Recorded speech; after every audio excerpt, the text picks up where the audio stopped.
ایک پرانے قاری صاحب قرآن سنا رہے تھے، پیچھے 10 سالہ بچہ سامنے تھا، قاری صاحب نے پڑھتے ہو کہ سانس لی، بچوں میں شوخی تو ہوتی ہے، انہوں نے سانس لی، اس نے پھٹ سے پیچھے لقمہ دیا، قاری صاحب کو بھی یاد نہیں رہا، میں نے ماج کہنے کے بندے دا پترا ساتھ لین دیتا کرتا۔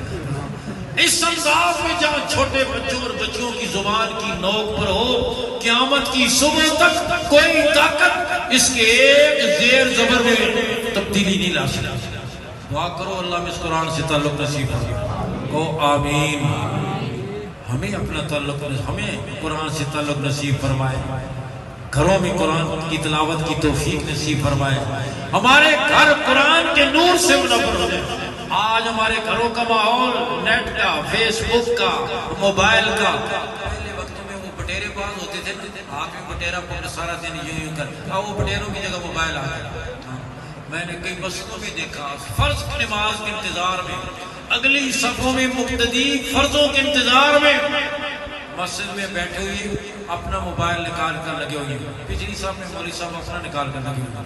میں کہا سبحان اللہ، مسجد کے اندر سارا ماحول موبائل کا، گھر کے اندر سارا ماحول موبائل کا۔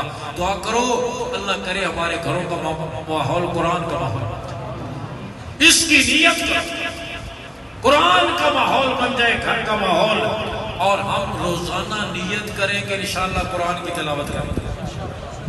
میرے دوستو، میری اور آپ کی زبان اللہ کے قرآن کی تلاوت